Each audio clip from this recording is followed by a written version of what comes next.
क्या आपने कभी सोचा है कि हमें सपने कैसे आते हैं? और क्या नींद के समय हमारा शरीर मृत हो जाता है? और क्या सुबह में देखे हुए सपने सच होते हैं? आइए आज एक एक करके इसके बारे में जान लेते हैं। सबसे पहले तो ये जान लें कि हम जब सोते हैं तो हमारा शरीर जरूर काम नहीं करता, पर हमारा दिमाग इस समय भी काम कर रहा होता है। नींद, स्लीप या सोना, आप इसे कुछ भी कह लीजिए, इस सपने को देखने के लिए हम एक ऐसे फेज में चले जाते हैं जिसे मौत के सबसे करीब समझा जाता है।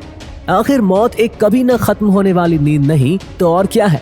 सपनों पर वापस आए तो उसको आसान भाषा में समझना हो तो ये कहानियां और कुछ इमेजेस है जिससे हमारा दिमाग बनता है। जब भी हम सो रहे होते हैं, एक सपना आपको छोटा भी लग सकता है और ऐसा भी जो कभी खत्म ही ना हो। अगर एक एवरेज लगाए तो एक इंसान अपनी पूरी नींद के दौरान 4 से 6 घंटे ड्रीमलैंड यानी सपनों की दुनिया में बिताता है। कोई भी सपना आपको खुशी, दुखी या एक कंफ्यूज फीलिंग के साथ छोड़ जाता है, जो काफी नॉर्मल है। कुछ एक्सपर्ट्स का कहना है कि हम एक रात में कम से कम 4 से 5 बार सपने देखते हैं।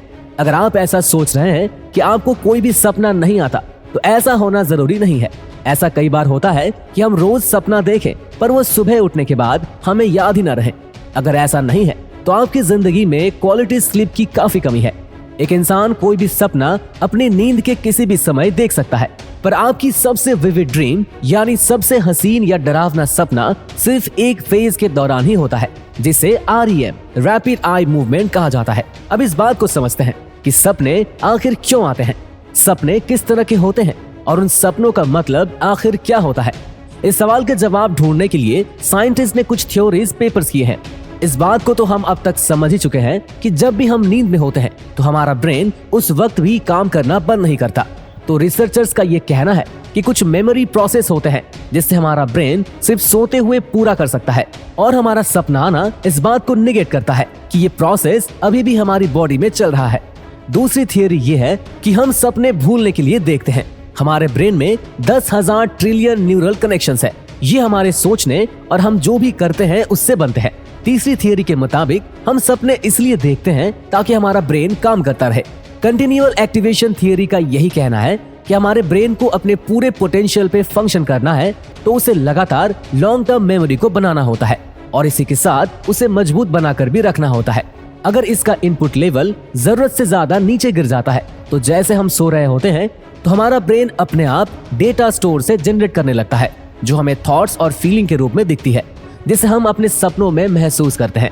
अगर इसे आसान भाषा में समझा जाए तो हमारे सपने कंप्यूटर पर आ रहे स्क्रीन सेवर की तरह है, जिसे हमारा ब्रेन बंद करना भूल जाता है। अगली थियरी काफी इंटरेस्टिंग है। इस थियरी के हिसाब से हम सपने रिहर्स करने के लिए देखते हैं। एक स्पोर्ट्स कंपटीशन जाने से पहले एक एथलीट उसके लिए प्रैक्टिस करता है, वैसे ही थियरी भी है। हम अपने सपने में जैसे किसी भूत को देखते हैं, उससे भागने की कोशिश करते हैं, या फिर हम अपने स्कूल को टेररिस्ट अटैक से बचाने की कोशिश करते हैं। ये हमारी फ्लाइट या फाइट इंस्टिंक्ट को शार्प करती है। फ्लाइट या फाइट इंस्टिंक्ट का मतलब है कि जब भी आपके सामने कोई स्ट्रेस से भरी हुई सिचुएशन आती है, जैसे कि ऊपर बताए गए हैं, उस समय आप लड़ोगे या वहां से भाग जाओगे। आखिरी थियरी जो सपनों के आने की वजह को एक्सप्लेन करता है वो है कि सपने हमें हील करने में मदद करते हैं। जब हम REM स्टेज में होते हैं, अगर हम एक नाइटमेयर यानी पूरा सपना देख रहे होते हैं, इसी वजह से कुछ रिसर्चर्स का मानना है कि हम सपने अपने पेनफुल या दर्द भरे एक्सपीरियंसेस से राहत पाने के लिए देखते हैं। ये थी कुछ वजह जिसकी वजह से हो सकता है कि हम सपने देखते होंगे।